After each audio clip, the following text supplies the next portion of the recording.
할렐루야. 예수 그리스도 이름으로 하나님 말씀 증거하겠습니다. 먼저 하나님 말씀 빌립보서 4장 14절에서 19절 말씀 찾겠습니다. 신약성경 323쪽입니다. 빌립보서 4장 14절에서 19절 말씀 제가 읽겠습니다. 그러나 너희가 내 괴로움에 함께 참여하였으니 잘하였도다. 빌립보 사람들아, 너희도 알거니와 복음의 시초에 내가 마게도냐를 떠날 때에 주고받는 내 일에 참여한 교회가 너희 외에 아무도 없었느니라. 데살로니가에 있을 때에도 너희가 한 번, 두 번 나의 쓸 것을 보내었도다.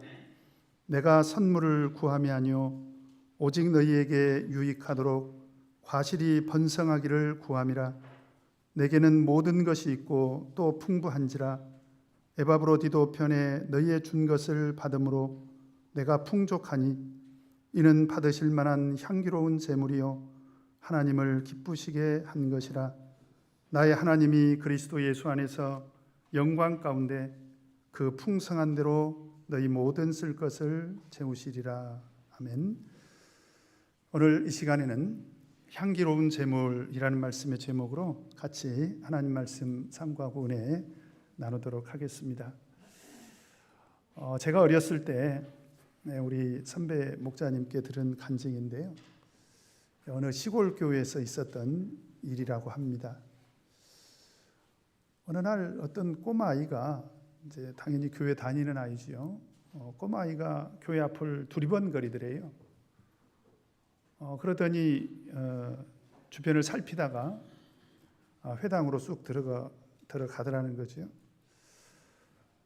그래서 이제 목자님이 궁금해서 뭘 하려고 하나. 그랬더니 조심스럽게 살금살금 연복궤 앞으로 가더라는 거예요. 옛날에는 헌금함이 그렇게 크지 않았습니다. 아주 작은 그런 연복궤가 이제 강대상 앞에 놓여져 있는데 그리로 가더라는 거예요. 그래서 뭘 하려나 하고 이렇게 쳐다보고 있었더니 주섬주섬 옷 속에서 무엇인가를 꺼내서 헌금함 속에 넣고는 아주 그냥 손살같이 도망가듯이 이렇게 가는 것을 봤다 합니다. 도대체 저 꼬마아이가 연복궤에 뭘 넣었을까? 너무 궁금해서 가서 보니까 세상에 뭐가 있었냐면 빨갛게 익은 고추가 들어있었던 거예요. 그러니까 이 꼬마아이가 무엇인가 하나님 앞에 드리고 싶었는데 그 시골에서 자라는 어린 꼬마아이에게 무슨 돈이 있었겠습니까? 무엇인가 하나님 앞에 드리고 싶은데 자기가 곰곰이 생각해 보니까 집에 있는 그 빨간 고추가 하나님 앞에 좀 드리고 싶은 것이라고 생각을 했던 것 같습니다. 여러분, 이 얘기를 들으면서 참 향기 나는 이야기다 라고 이렇게 느껴지지 않습니까? 여러분, 향기는 참기름에서만 느껴지는 것이 아니라 이렇게 정말 감동적인 이런 이야기를 들으면 우리가 향기 나는 이야기다 그렇게 말하지 않습니까? 그런데 먼 훗날 나중에 또 이야기를 들으니까 그 꼬마 아이가 믿음 안에서 잘 자랐대요. 그래서 자기 고향 교회가 건축을 할 때 이 꼬마아이가 강대상을 헌금했다라고 하는 후일담도 듣게 됐습니다. 오늘 이 시간에 18절을 보면 바울 사도가 어떤 얘기를 하고 있습니까? 18절 같이 한번 읽겠습니다. 시작. 내게는 모든 것이 있고 또 풍부한지라.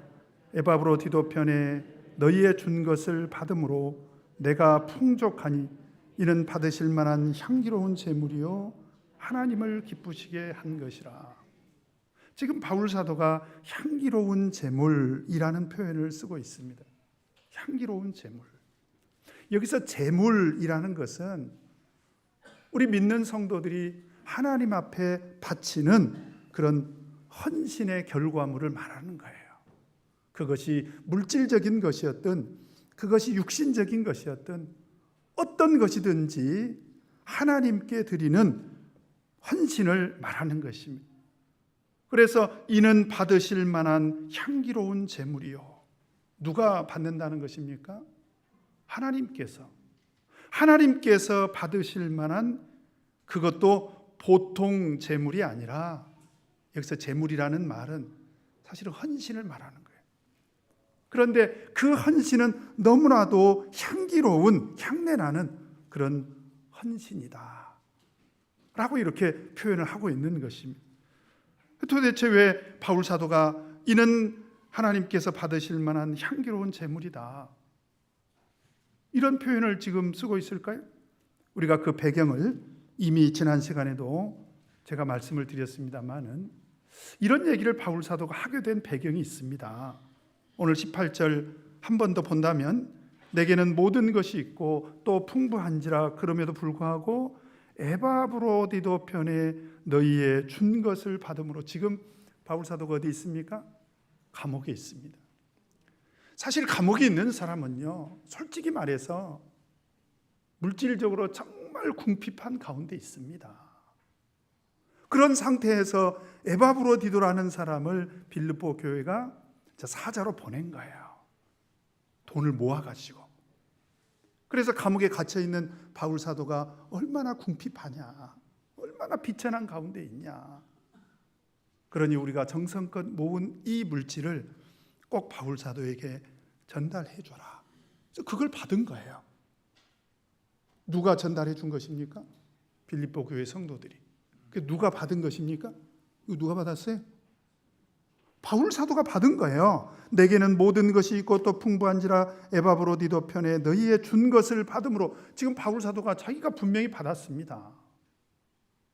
그런데 갑자기 돌연 바울 사도가 그 자기가 받은 것을 이는 그랬습니다. 자기가 받았어요.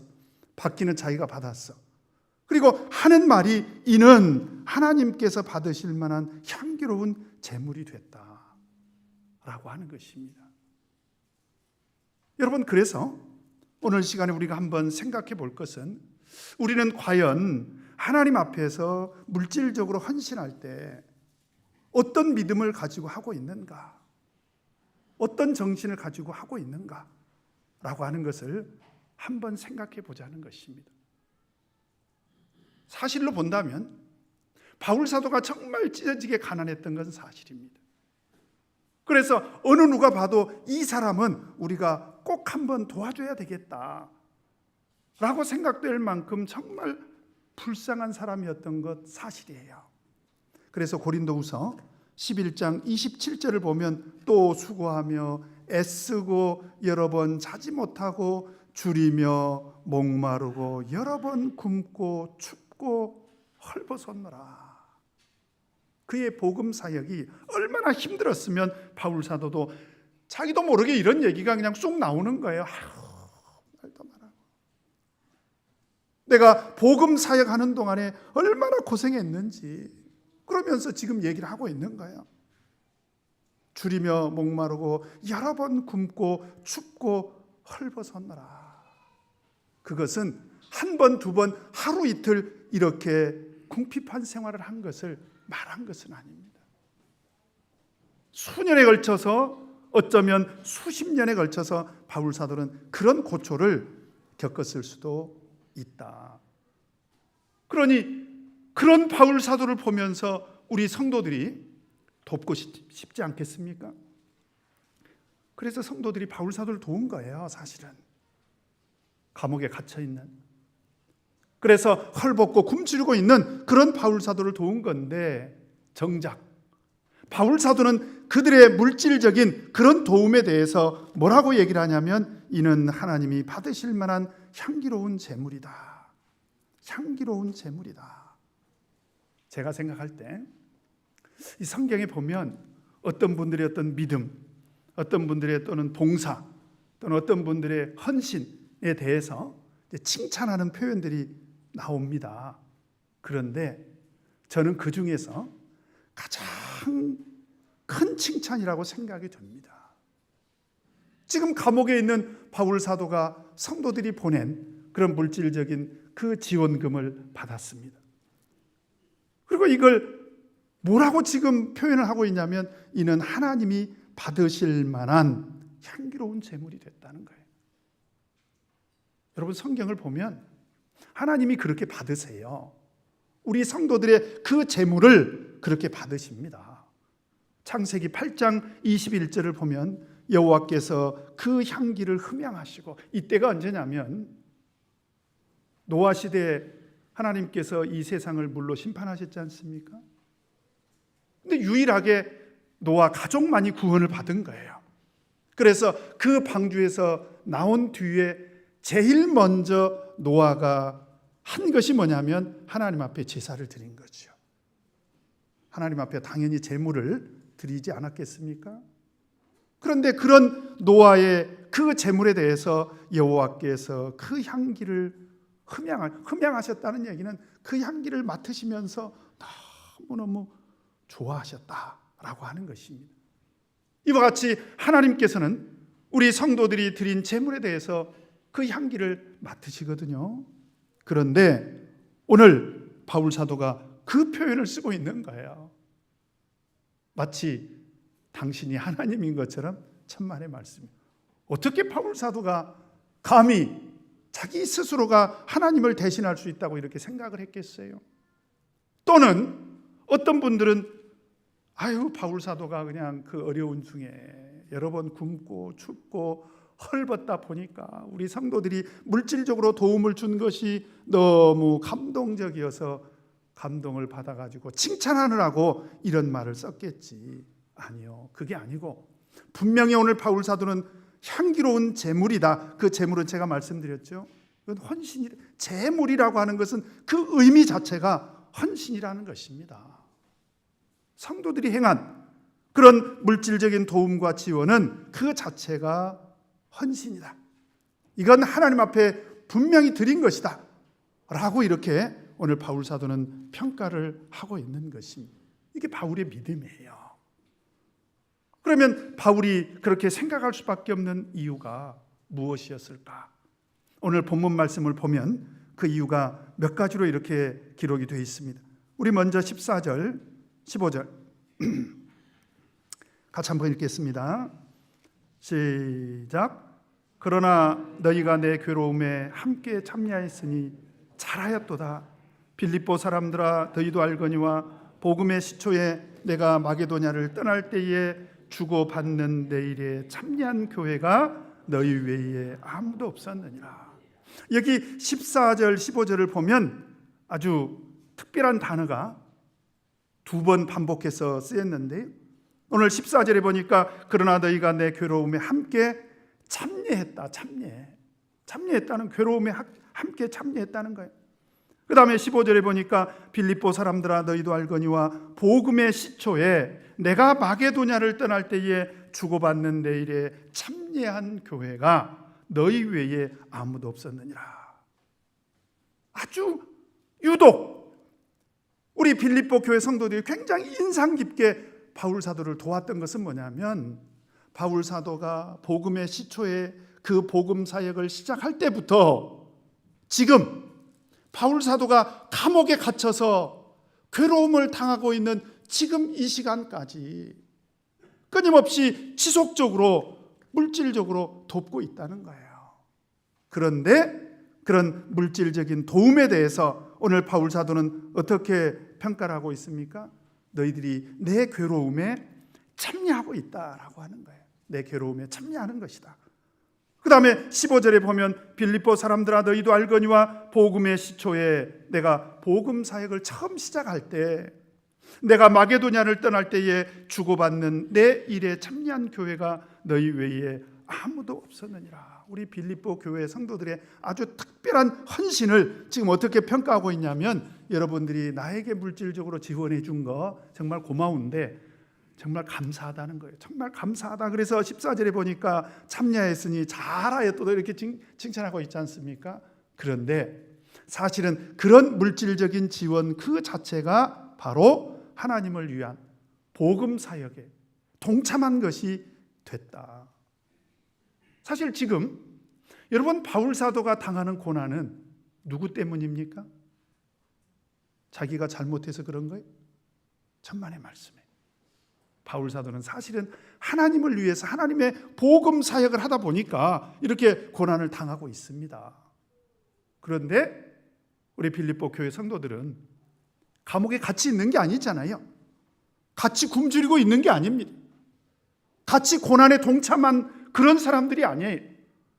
그런데 그런 그들의 물질적인 지원에 대해서 바울 사도는 뭐라고 얘기하고 있냐면 여러분들이 내 괴로움에 지금 동참해 준 거 아니냐.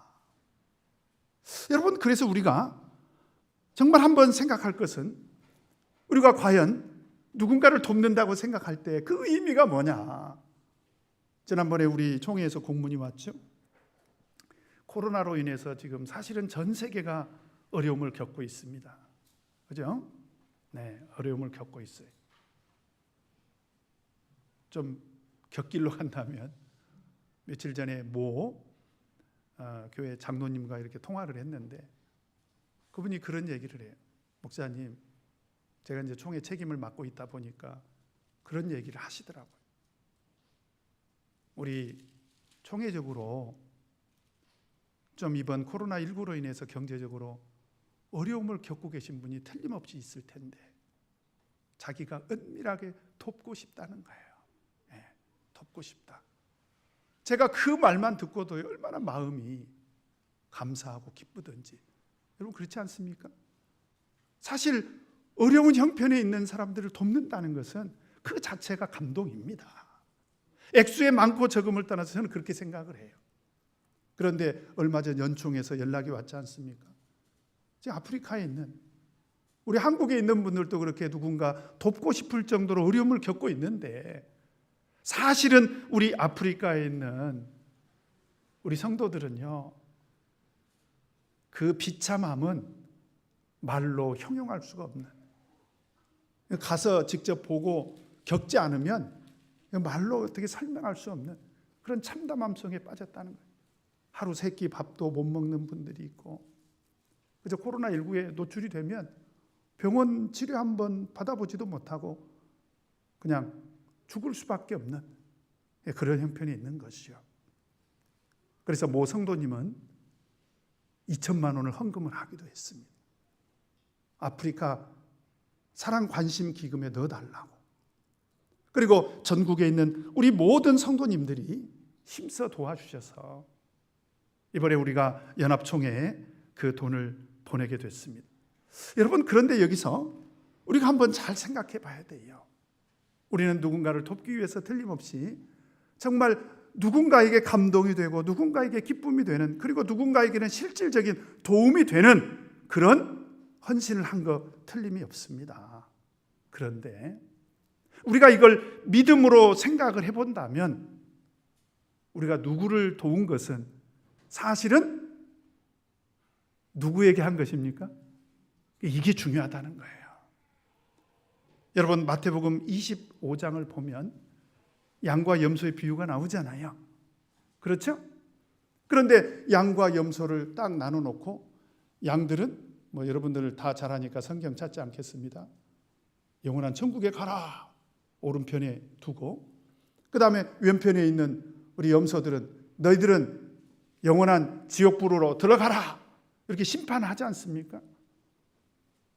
그런데 그 심판의 이유가 뭐예요? 근거가 뭐예요? 그렇게 심판할 수밖에 없는 근거가 뭡니까? 양들 얘기만 할게요. 제가 양들한테 한 얘기가 뭐냐면, 내가 감옥에 있을 때 나를 돌아보지 않았느냐, 내가 굶고 춥고 헐벗었을 때 너희가 나에게 마실 것, 먹을 것, 입을 것을 주지 않았느냐, 너희가 내가 병들었을 때 나를 돌보지 않았느냐. 근데 여러분, 마태복음 25장을 잘 보세요. 그 양들이 뭐라고 얘기를 하냐면, 아니 주님, 언제 우리가 주님 감옥에 있을 때, 주님 병들었을 때, 주님께서 줄이고 목마르고 헐벗었을 때 우리가 마시고 먹고 입을 것을 드렸나이까. 그러자 그때 주님께서 하신 얘기가 있습니다. 마태복음 25장 40절에 보니까 임금이 대답하여 가라사대 내가 진실로 너희에게 이르노니 너희가 여기 내 형제 중에 지극히 작은 자 하나에게 한 것이 곧 내게 한 것이니라. 사실은 우리는 아프리카 성도들을 생각할 때 내 마음이 울컥해졌어. 우리 텔레비전에 보면 가끔 나오잖아요. 막 그 어린아이, 아프리카에 있는 어린아이 막 뼈만 남은 그 모습이 상상이 돼서 아마 여러분들은 어쩌면 지난번에 아프리카 사랑 관심 기금 헌금해 주세요 이렇게 공문 나가니까 그 아이를 아마 떠올리면서 아프리카에 있는 우리 성도들도 그렇게 비참하게 살고 있겠구나, 그래서 헌금을 했을런지도 모른다 이 말이에요. 그런데 정작 우리 주님께서는 그 헌금을 어떻게 평가를 하시냐면 내 형제 중에 지극히 작은 자 하나에게 한 것이 내게 한 것이니라, 이렇게 받아들인다는 거예요. 그러니까 오늘 바울 사도의 믿음은 뭐냐면, 성도들은 서로 감옥에 있는 나를 불쌍히 여겨서, 감옥에 있는 나를 안쓰럽게 여겨서, 감옥에 있는 나를 도와주고 싶어서 나에게 물질적인 지원과 도움을 했을지라도 바울 사도의 믿음만큼은 뭐라고 얘기를 하고 있습니까? 이건 하나님께서 받으실 만한 향기로운 제물이 됐다는 거예요. 그 이유가 무엇입니까? 그 자체가 하나님 나라의 복음 사역을 위해서 쓰임을 받았다는 사실입니다. 사실은요, 바울 사도가 이렇게 극찬을 하고 있지만 그들의 어떤 물질적인 지원과 도움에 대해서 잘했다, 10절에도 그런 얘기 하지 않습니까? 내가 주 안에서 크게 기뻐한다, 이렇게 칭찬을 하고 있지만 사실은 바울 사도는 항상 어떤 믿음을 가지고 살았습니까? 11절에 보니까 내가 궁핍함으로 말하는 것이 아니라는 거예요. 나는 이미 12절에 보니까 내가 비천에 처할 줄도 알고, 이미 바울 사도는 어떤 형편이든지 스스로 만족하면서 살아갈 수 있는 그런 믿음을 가지고 있었던 그런 사람이에요. 그런데 바울 사도의 관심은 어디에 있었느냐? 그냥 나 한 사람, 내 믿음 잘 지키고 가자, 하늘나라 가자, 그런 사람이 아니었다는 거예요. 바울 사도에게는 어떤 믿음의 목표가 있었느냐? 어쨌든지 우리 성도들이 바른 믿음을 가졌으면 좋겠다는 거예요. 바른 믿음. 그러니까 어쩌면 지금 자기가 도움받고 있는 이 사실을 막 계속 얘기하는 것 자체가 어쩌면 오해받을 수도 있는 얘기지 않습니까? 잘했어 그러니까 아이고 역시 돈이 좋아, 바울 사도도 저렇게 도움받으니까 엄청나게 좋아하네. 만약에 그런 걸 생각했다면 바울 사도가 이 편지에다가 공개적으로 이런 얘기 안 했을 거예요. 이런 얘기 안 했을 것입니다. 그런데 지금 바울 사도가 공개적으로 지금 이야기를 하고 있지 않습니까? 그 이야기가 무엇입니까? 우리 성도들이 금액의 많고 적음을 떠나서 어느 누군가를 도우려고, 실제로 우리가 아프리카 사랑 관심 기금 헌금을 했어요. 그 도움이 되겠죠. 그러나 우리 성도들의 믿음은 어떤 믿음이 됐으면 좋겠는가? 바로 그것은 하나님 나라 복음 사역을 위해서 사용이 된 것이다, 이렇게 생각했으면 좋겠다는 거예요. 그래서 오늘 바울 사도는 향기로운 제물이 됐다, 그 자체는 아프리카 성도들이 그 헌금을 받았을지라도 사실은 영적으로 본다면 그 헌금은 사실 누구에게 드린 것이다? 하나님께 드린 향기로운 제물이 됐다라고 하는 것입니다. 그 믿음을 갖자는 것입니다. 뿐만 아니라 17절을 보면 또 한 가지 이유가 있습니다. 같이 한번 읽겠습니다. 시작. 내가 선물을 구함이 아니요 오직 너희에게 유익하도록 하시리 번성하기를 구함이라. 참 바울 사도가 얼마나 답답하면 이제 이런 얘기까지 하겠어요. 내가 선물이라는 것은 물질적인 지원을 말하는 거예요. 지금 우리 성도들이 어쨌든지 간에 바울 사도를 도우려고 뭐 이렇게 저렇게 돕지 않았겠습니까? 그걸 지금 선물로 표현하고 있는 거예요. 그런데 막 그 성도들이 바울 사도를 물질적으로 지원해주고 물질적으로 도와주고 어쨌든 그러니까 그것을 받을 때마다 바울은 그걸 선물처럼 여겼을 것입니다. 감옥에 있는 다른 사람들에게 바울 사도님 그거 뭐예요? 우리 성도님들이 보내준 선물이네요. 이랬을 거라는 거예요. 그런데 지금 그 선물 받은 얘기를 계속 하고 있잖아요. 빌립보 사람들아, 15절에 보면 너희도 알거니와 복음의 시초에 내가 마게도냐를 떠날 때에 주고받는 내 일에 참여한 교회가 너희 외에 아무도 없었느니라. 이런 얘기를 내가 지금 왜 하고 있는지, 16절에 보니까 데살로니가에 있을 때에도 너희가 한 번, 두 번 나의 쓸 것을 보내었도다. 이런 얘기를 내가 왜 하고 있는지 여러분들이 꼭 좀 하셨으면 좋겠다. 17절에 그 정확한 이유를 뭐라고 얘기하고 있습니까? 내가 선물을 구하는 것이 아니다. 내가 더 받고 싶어서 그런 것이 아니다. 나는 이미 풍족한 사람이다. 18절에 보니까 내게는 모든 것이 있고 또 풍부한지라. 거기다가 지금 에바브로디도 편에 여러분들이 준 것을 내가 지금 이미 받았지 않느냐. 나는 정말 풍족한 상태에 있다. 사실은 우리 성도님들의 도움 없어도 나는 얼마든지 궁핍에 처할 줄도 알고 비천에 처할 줄도 아는 그런 사람이다. 그러니 오해하지 마라. 내가 선물을 바라고 이런 얘기하는 거 아니다. 그럼 왜 바울 사도가 향기로운 재물이라고까지 칭찬하고 있느냐? 그 이유가 있습니다. 17절을 다시 보면 내가 선물을 구함이 아니요 오직 누구에게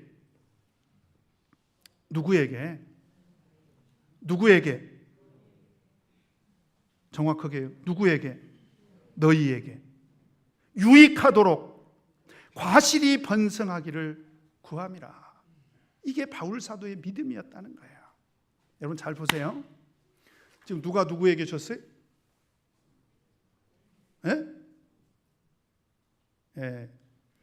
자식이 부모에게 용돈을 줬습니다.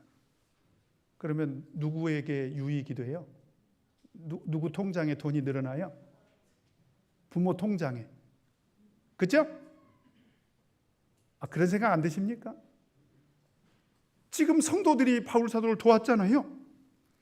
그런데 정작 바울 사도는 오직 그랬습니다. 오직 내가 선물을 바라고 이런 얘기하는 거 아니다.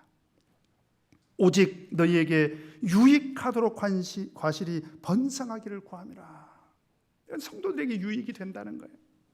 성도들에게 어떤 과일이든지 그 과일 자체가 번성하게 되는 것을 내가 구하고 있기 때문에 이런 얘기를 하는 것이라는 거예요.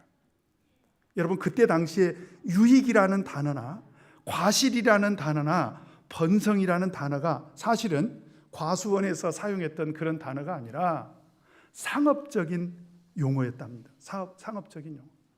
가령 오늘날 우리가 내가 어느 정도 돈이 있어요. 돈이 있으면 대부분의 성도들이 궁금해하죠.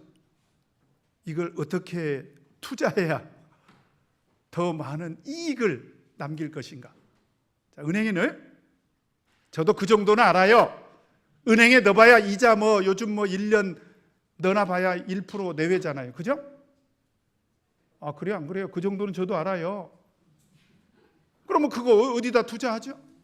어디다가? 주식. 이거 돈은 돼요. 그런데 그런다며요. 저는 주식 투자 안 해봐서 모르겠는데 또 세상에 돈이 깡통도 된다며요. 깡통. 그러니까 상당한 이익이 되기도 하지만 또 깡통 차기도 한다. 그러니까 이 돈을 어디로 가지고 갈까 하고 보니까 옳거니 제일 돈 되는 데가 어디냐면 이거 우리끼리만 알게요. 땅에다가 투자하면 돈 된대요. 여러분 그걸 아셔야 돼. 그래서 우리나라가 부동산 값이 떨어지지 않는 거예요. 저금리 시대, 주식의 불황으로 인해서 돈 가진 사람들이 전부 돈을 공중에 띄워놓고 이거 그냥 어디다가 둘 수도 없고, 그러니까 전부 다 눈에 눈독 들이고 부동산 투자해서 거기서 이익을 취하려고 보니까 땅을 사려고 하는 사람은 많고 땅은 적고, 그러니까 부동산 값이 오를 수밖에 없는 거예요. 제가 무슨 정책 얘기를 하려고 하는 것이 아니라, 그렇죠? 예. 제가 왜 이런 말을 하냐면 실감나게 얘기하려고. 지금 바울 사도가 하는 얘기가 내가 선물을 구함이 아니요 오직 너희에게 그런 유익 어디다 투자할 거냐 이 말이죠.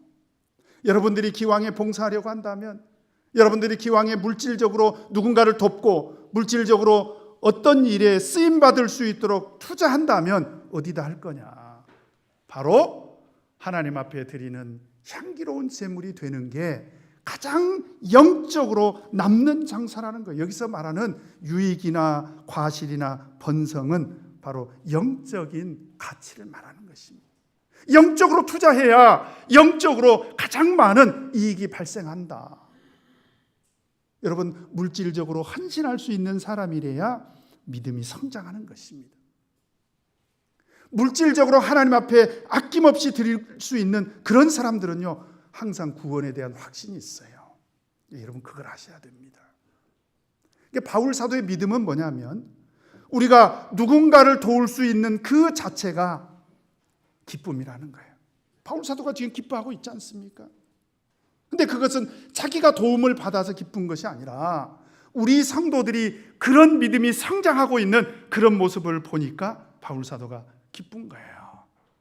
빌립보 교회 성도들이 바울을 물질적으로 그 도움 자체는 바울에게 유익이 있는 것 사실이지만 사실 영적으로 본다면 그 유익은 사실은 잠깐입니다. 그죠? 바울 사도가 감옥에 영원히 있겠습니까? 몇 년 있다가 감옥에서 나올 거 아니에요. 감옥에서 죽거나. 그래서 바울 사도가 받는 그 도움, 바울 사도가 얻던 그 유익은 잠깐인데 그런 영적인 투자를 통해서 성도들의 믿음이 성장하고 성도들이 구원에 대한 확신을 갖고 영적인 그런 기쁨과 영적인 평안을 누리면서 사는 것은 영원하지 않느냐. 그리고 그런 사람들에게 하나님께서 하늘나라에서 가만히 있겠습니까? 얼마나 은혜를 주시겠냐라고 하는 것입니다. 뿐만 아니라 오늘 19절을 보니까 또 바울 사도가 어떤 얘기까지 합니까? 어떤 유익까지 얘기를 해요? 19절 같이 읽겠습니다. 시작. 나의 하나님이 그리스도 예수 안에서 영광 가운데 그 풍성한 대로 너희 모두를 쓴 것을 채우시리라. 바울 사도가 어떤 믿음이 있냐면 하나님은 내 쓸 것을 채워주신다. 실제로 그것 때문에 그래서 빌립보서 4장 13절에 뭐라고 얘기했습니까? 같이 한번 읽겠습니다. 시작. 내게 능력 주시는 자 안에서 내가 모든 것을 할 수 있느니라. 바울 사도가 믿고 있는 하나님은 어떤 하나님이냐? 모든 것을 할 수 있도록 채워주시는 그런 하나님이시다라고 하는 것입니다. 그러니까 바울은 그 사실을 믿은 거예요. 우리가 하나님 앞에 물질적으로 헌신을 하든 육신적으로 헌신을 하든 어떤 헌신이든지 하나님 앞에 헌신한다면 하나님께서는 우리에게 어떻게 해주시는 분이다? 모든 쓸 것을 채워주실 것이다. 이 얘기는 바울 얘기가 아니에요. 사실은 하나님이 대놓고 얘기하셨잖아요. 말라기 3장 10절에 보면 만군의 여호와가 이르노라. 하나님이 직접 이런 얘기를 하셨어요. 너희의 온전한 11조를 창고에 들여 나의 집에 양식이 있게 하고 그것으로 나를 시험하여 내가 하늘 문을 열고 너희에게 복을 쌓을 곳이 없도록 붙지 아니하나 보라. 제가 어느 교회 영은회 강사로 갔는데 영은회가 끝나고 터미널까지 가야 되잖아요. 근데 이제 제가 잘 모르는, 제가 그 형제를 잘 몰라요. 근데 그 형제가 나서더라고요. 목사님, 제가 터미널까지 모셔다 드리겠습니다. 이제 터미널 가는데 제가 잘 모르는 형제니까 무슨 일을 하고 사는지 이제 궁금하지 않겠습니까? 그래서 제가 물었어요. 무슨 일을 하느냐? 그랬더니 어느 호텔에 근무한다고. 그래서 호텔에서 무슨 일을 하시느냐? 그랬더니 격리를 맡고 있대. 재무. 그러면서 뭐라고 얘기를 하냐면 제가 물어보지도 않았는데 이제 그 얘기는 한 거예요. 근데 목사님 참 제가 신기한 경험을 하고 있다는 거예요. 사실은 자기가 고등학교밖에 안 나왔는데 어떻게 호텔에서 자기 같은 사람에게 돈을 맡겼는지 사실은 그게 늘 의아했는데 아무리 생각해봐도 이것인 것 같다는 거예요. 자기가 청년 시절부터 오늘 이 시간 이 자리에 오기까지 자기가 믿음 생활하면서 이것 하나만큼은 내가 꼭 제대로 해야 되겠다라고 했던 것이 뭐냐? 11조 생활 하나만큼은 자기가 제대로 했다는 거예요. 그러면서 뭐라고 얘기를 하냐면 아마도 하나님께서 내 그 믿음을 보시고 나에게 이런 자리를 호텔에서 얻도록 하나님께서 은혜 주신 것 아니냐, 그 얘기를 하더라고요. 나중에 보니까 그 그룹의 사장으로 발령이 났다고 그러더라고요. 여러분 생각해 보세요. 지금 바울 사도가 믿는 하나님은 어떤 하나님이시냐? 나의 하나님이 그리스도 예수 안에서 영광 가운데 그 풍성한 대로 너희 모든 쓸 것을 채우시리라. 우리 하나님은 천지 만물을 지으신 창조주 하나님 아니십니까? 뭐가 부족해요? 그래서 하나님 앞에 우리가 물질적인 헌신을 하면 하나님께서는 그 모든 것을 다 채워주시더라. 그런 믿음을 가지고 오늘 바울 사도는 향기로운 제물이다 라고 이렇게 표현을 하고 있는 것입니다. 그러니까 오늘 바울 사도가 이런 표현을 한 것은 자기가 도움을 더 받고 싶어서, 자기가 물질적으로 더 지원을 받고 싶어서, 자기가 그런 선물을 또 더 받고 싶어서 하는 얘기가 아니라, 그런 영적인 투자를 많이 하면 할수록, 그죠? 그래서 은행에도 맡기지 말고 주식 투자도 하지 말고, 땅은 모르겠어요. 여러분들이 알아서 하시고 하나님 나라 사업을 위해서는 아끼지 말고 하라. 그러면 하나님께서 영육간에 여러분들에게 틀림없이 은혜와 축복을 넘치도록 주실 것이다. 그런 믿음이 있기 때문에 오늘 바울 사도는 빌립보 교회 성도들의 물질적인 헌신에 대해서 향기로운 제물이다 이렇게 표현을 하고 있는 것입니다. 이제 마지막으로 우리 18절을 보면 또 한 가지 이유가 있습니다. 같이 읽겠습니다. 18절 시작. 내게는 모든 것이 있고 또 풍부한지라 에바브로디도 편에 너희의 준 것을 받음으로 내가 풍족하니 이는 받으실 만한 향기로운 제물이요 누구를 기쁘시게 한 것이라. 누구를? 이 얘기도 지금 계속 하고 있는 거예요. 지금 바울 사도가 10절에 빌립보 교회 성도들이 도와주니까 이미 바울 사도는 자기 감정을 표현을 했습니다. 했죠? 뭐라고 표현했어요? 내가 주 안에서 크게 기뻐하고, 지금 바울 사도가 막 그 빌립보 교회 성도들의 그런 물질적인 헌신에 대해서 바울 사도의 반응이 지금 이걸 표현을 못 하겠네. 제가 감옥에 들어가 봤어야지. 세상에 감옥에 있는 사람이 오늘 죽을지 내일 죽을지, 그죠? 그렇게 굶고 춥고 헐벗은 그런 상태에서 우리 성도들의 물질적인 지원이 도착했으니 얼마나 좋았겠어요. 그리고 14절에도 그러잖아요. 그러나 너희가 내 괴로움에 함께 참여했으니 뭐라고 이야기하고 있습니까? 아유 잘했어 잘했어. 지금 그런 얘기를 하고 있으니까 우리 성도들이 생각하기를, 계속 얘기하지만 참 돈이 좋기는 좋은 게벼. 바울 목장이 겁나게 좋아하시네. 그런데 정작 바울 사도의 믿음은 어디에 있었느냐? 여러분 잘 생각하시라고. 여러분들이 나를 도운 것은 틀림없이 나를 도운 것이기도 하지만 사실은 이것은 하나님께서 받으실 만한 향기로운 제물이고, 사실은 가장 누가 기뻐하시는 거다? 하나님이 기뻐하시는 거다. 여러분 이 믿음 없으면요 헌금 못합니다. 어떤 분들은 그런 얘기를 해요. 목사님, 교회에서는 헌금 얘기 안 했으면 좋겠어요. 그것이 신경이 쓰여서 저도 목회하면서 헌금 얘기는 제가 하나 모르겠어요. 이제 오늘이나 되니까 내가 이런 얘기 하네. 그런데 여러분 생각해 보세요. 이 믿음이 있는 사람은 하지 말라고 해도 합니다. 제가 그런 분을 알아. 어떤 분이 이제 전도가 됐어. 전도가 돼가지고 이제 헌금이 뭔지도 모르고 그냥 뭐 몇 개월 신앙생활을 했던 모양이에요. 그러다가 이제 어떤 분한테 11조 얘기를 들었나 봐요. 그러니까 이제 11조가 뭐냐고 가서 물었겠죠. 그래서 11조가 뭐라고 설명을 해주니까 세상에 이분이 뭐라고 얘기를 하냐면, 그렇게 좋은 것이 있으면 빨리 가르쳐 줬어야지. 그러면서 자기가 세례 받을 때부터 계산해가지고 소급해가지고 11조를 하더라는 거예요. 여러분 어떻게 이게 가능합니까? 하나님을 기쁘시게 하는 것이다라고 하는 이 믿음이 있기 때문에 가능했던 거예요. 심지어 어떤 분은 사업을 하시는데요 11조를 매주 하신대요. 매주. 그래서 왜 매주 하냐? 우리 보통 11조는 한 달에 한 번 하잖아요. 그렇지 않나요? 잘 모르겠어요. 저도 한 달에 한 번씩 하니까 한 달에 한 번씩 보통 그렇게 하지 않습니까?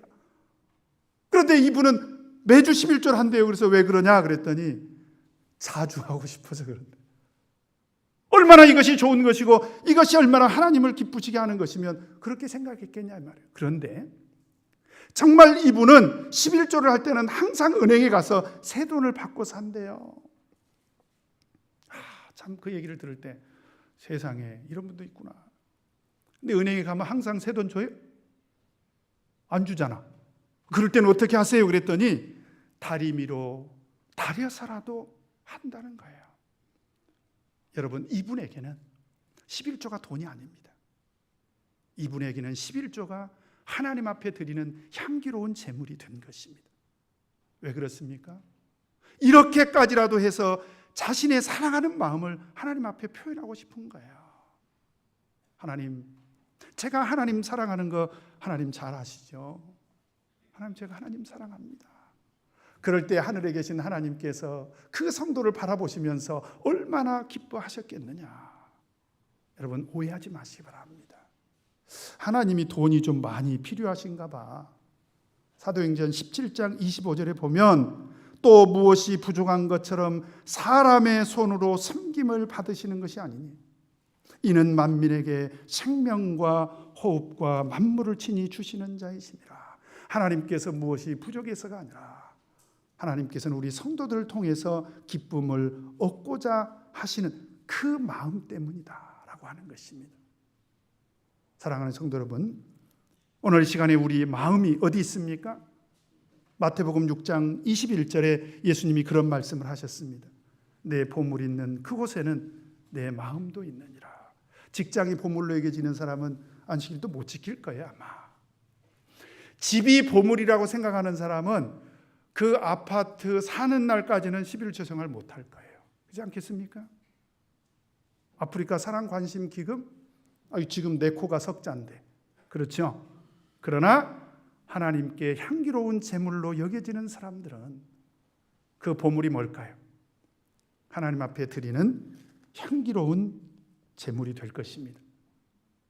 제가 생각할 때 우리가 이 세상 살아가는 동안에 어디다 투자를 해도 오늘 하나님 앞에 드리는 향기로운 제물에 투자하는 것만큼 더 큰 기쁨과 평안을 얻을 곳이 있는지 생각해 보시기 바랍니다. 오늘 우리가 드리는 물질적인 헌신, 이것은 하나님 앞에 향기로운 제물이 되는 것을 우리 성도님들 확실히 믿으시고 앞으로 우리 향기로운 제물을 하나님 앞에 기쁘게 드리시는 저와 여러분 되시기를 예수 이름으로 축원합니다. 다 같이 묵도하시겠습니다.